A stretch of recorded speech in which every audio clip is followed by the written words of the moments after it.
What's up, Guardians? Profane here. Thanks for checking out the video.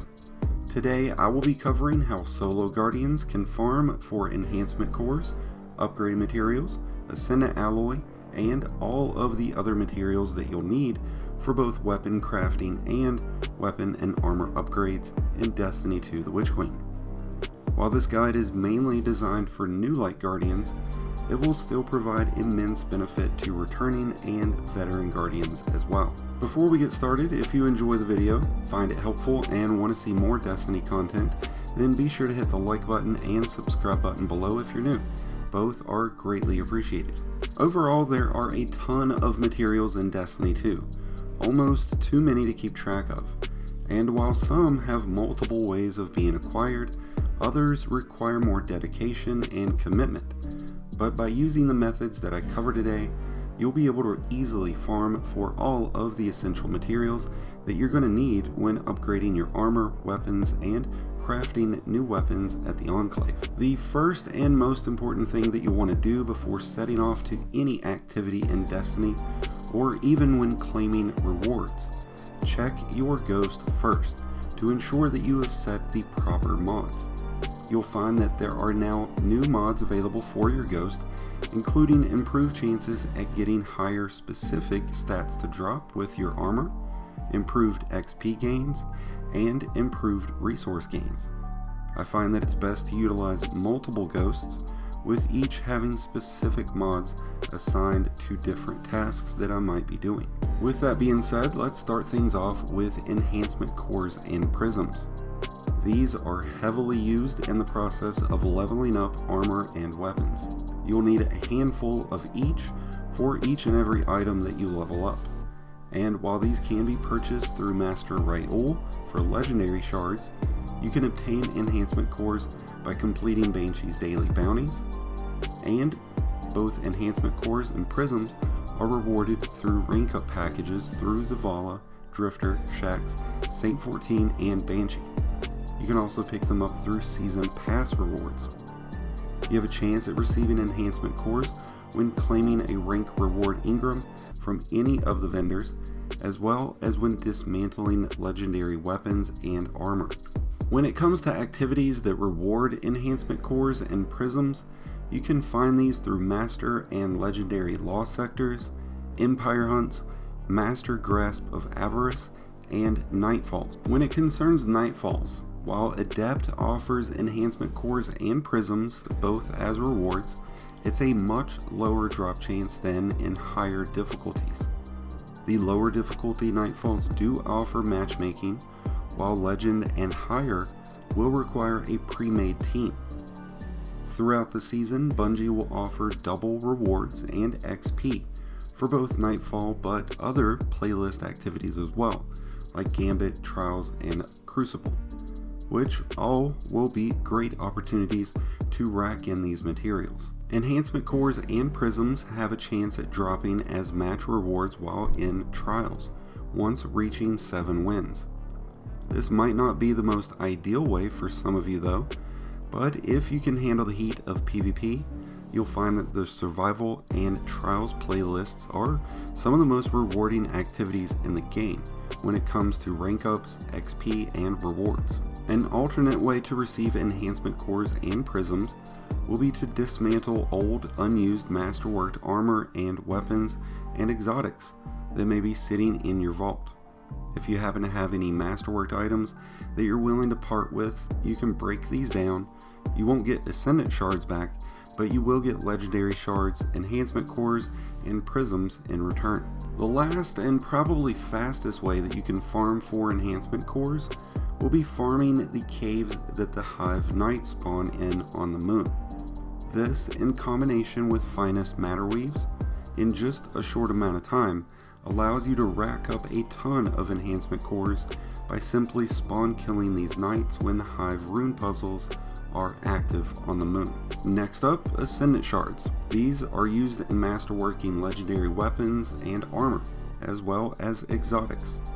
These are rewarded with your first rank ups through Zavala, Lord Shax, Drifter, and Saint 14, but can also be found through higher difficulty Nightfalls like Master and Grandmaster, but these will require a pre-made team, unless you're just a badass and running them solo.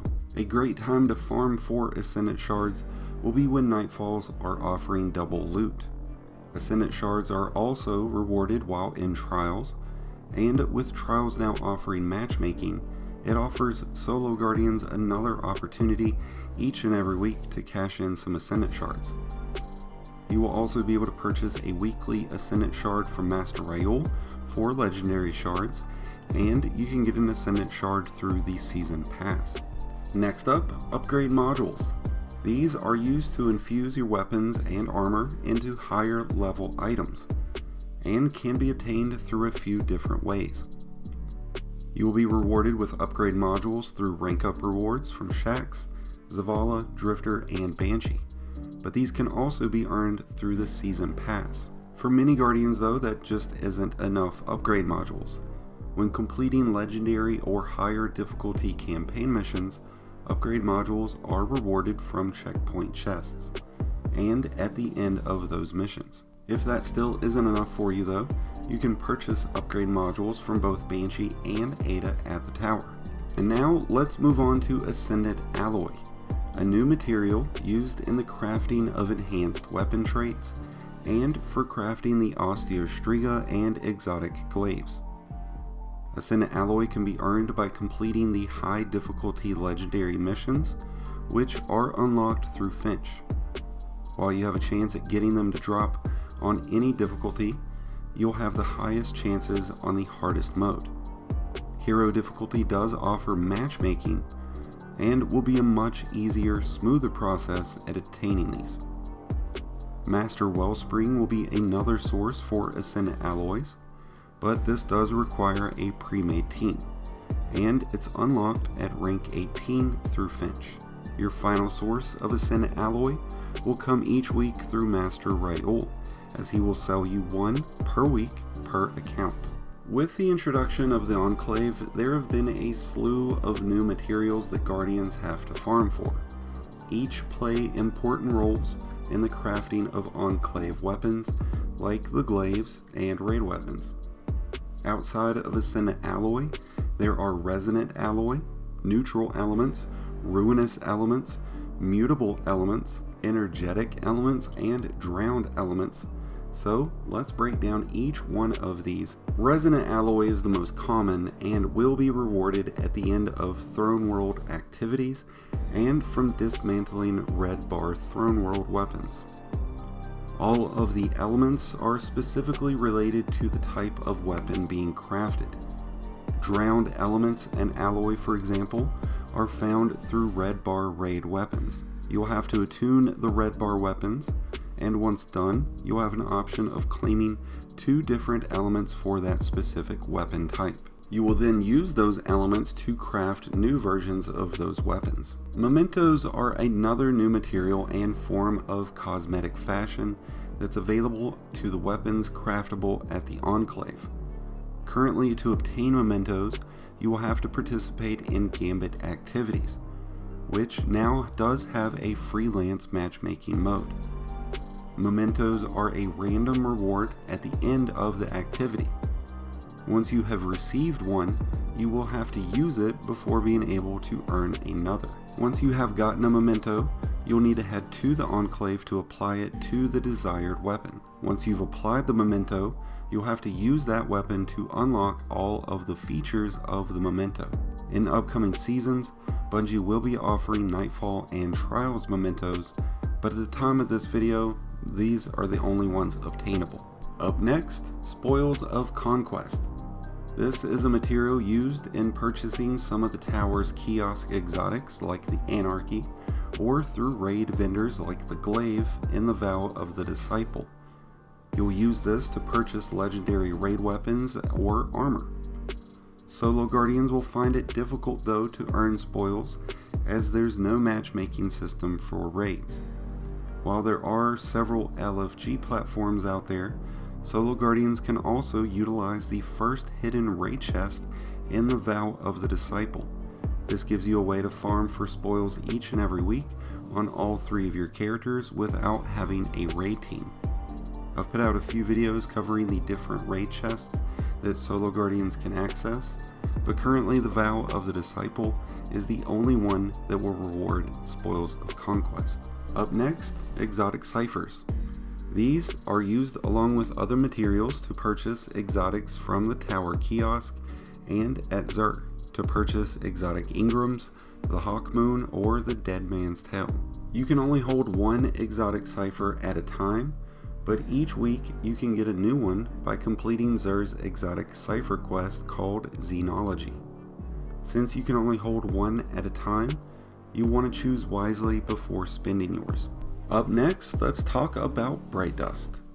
This is the core component to purchasing in-game cosmetics outside of silver. For those not wanting to fork out real-world money for Eververse's wonderful collection of shaders, sparrows, ornaments, ships, and other fashionable items, you'll want to earn plenty of Bright Dust, as many of the available items each week are worth hundreds if not thousands of Bright Dust. Bright Dust can be earned through a few different means. Each of the tower's vendors offer bounties that will reward small amounts of Bright Dust, typically around 5 to 10 for each. At different times, Bungie hosts community events, like we will see soon with the Guardian Games. There's also Festival of the Lost and others. And when these events are live, they have a tendency to offer a lot of Bright Dust through various rewards like bounties.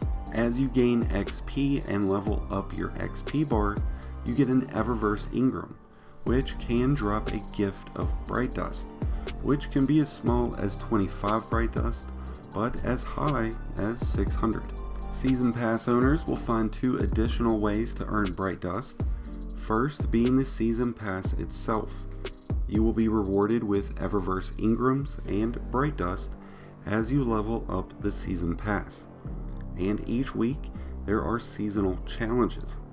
These typically include 6 to 8 objectives that do offer Bright Dust packages as its reward, so make sure you check these out each and every week to complete them. When purchasing many of the materials, mods, and other items from vendors, you'll need not only legendary shards and glimmer, but different planetary materials as well. A resource that requires dedicated time on different planets, or one that can be exchanged through Master Raoul. Each week, Master Raoul offers different planetary materials for exchange for legendary shards or glimmer, and for those with too many planetary materials and not enough glimmer or legendary shards, you can always reverse exchange them through Master Raoul as well. For an additional source for extra glimmer and legendary shards, you can head to the moon into the Circle of Bones. Lead this Overload champion near to the door, where you can kill him and farm his chest about 4 to 6 times over. You can do this for easy glimmer and loot that you can then dismantle for shards and gunsmith rep. This also makes for a great way to farm some quick XP. And with that, I believe I've covered all of the currently available resources and materials available in Destiny 2: The Witch Queen, and how Solo Guardians can quickly and easily obtain them. I hope you've enjoyed today's video and found it helpful. If so, be sure to help support the channel below by hitting that like button, along with the subscribe button if you're new. Both are greatly appreciated and really do help support the channel. Until next time, Guardians, this has been Profane, wishing you some happy hunting.